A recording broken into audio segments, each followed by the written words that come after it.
Hi, this is Dr. Lynn is in, the linking of science with nature.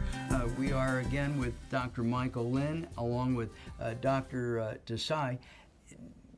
We were talking in our last segment about colonoscopies, and you were about to tell us the difference between a traditional and a virtual colonoscopy. Exactly. Virtual colonoscopies have their own advantages and disadvantages, as does a regular traditional colonoscopy. The traditional colonoscopy, as you know, and for those who have had a colonoscopy, it requires a preparation. You have to thoroughly cleanse your colon. Squeaky clean is what they say. It must be squeaky clean because we're trying to detect polyps that are as small as 1 millimeter in size. That's very, very tiny. So our technology has to be able to detect that. Our gastroenterologist has to be able to detect that. And so most importantly, the preparation of your colon by the patient is of utmost importance. So that means I have to say that I've had them, and it needs to be squeaky clean, and that's, to me, worse than the actual procedure. Exactly. So once you've done the prep, you're right, that is the worst part of the colonoscopy.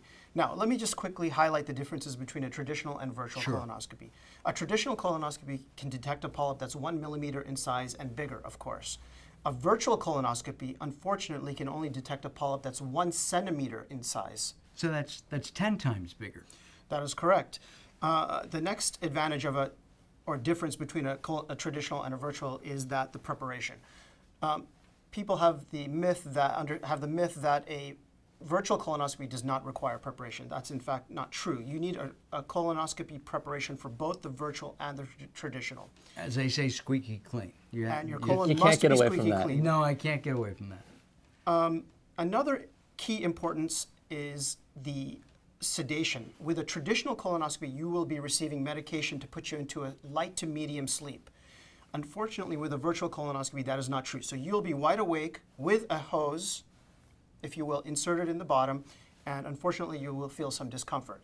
With a colonoscopy, you will not feel any discomfort. So the points are, with a colonoscopy, we are able to detect smaller polyps. The colonoscopy itself is painless or pain-free. And you get to go to sleep. I mean, you're asleep, but I forgot to mention the most important difference is that when you detect a polyp on a traditional colonoscopy, you are able to resect and remove it completely. When you have a virtual colonoscopy, unfortunately, you will detect a polyp, again, that is 10 times greater in size, which is not a great thing, but you will not be able to remove it. So what you're left with, you need a colonoscopy anyways. Got it. So now, can gastroenterologists do the virtual as well as the traditional, or is the traditional performed by someone different than a traditional colonoscopy is performed by a radiologist. Who then they do something called a computerized tomography or a CAT scan, and they reconstruct the CAT scan to try to find polyps. In a traditional colonoscopy, we have a screen, and we are actually looking at the polyp directly, and we're able to resect it, identify if it's going to be a bad one, and remove it completely. Right. So I feel, to all of our patients, we're not really recommending a virtual colonoscopy. We are recommending a traditional, regular colonoscopy, which means that the prep, you'd come for your colonoscopy, you go home, and as if nothing ever happened.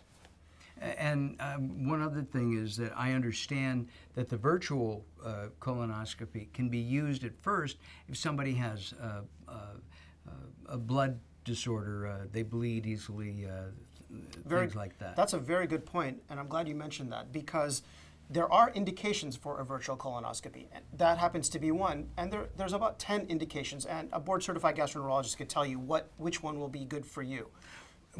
If you want information on Dr. Desai, his website is listed for you right now on screen. If you want information on Dr. Michael Lynn, you can go to drmichaellynn.com, drmichaellynn.com, and visit us at latenighthealth.com. I'm Mark Allen. We'll see you next time.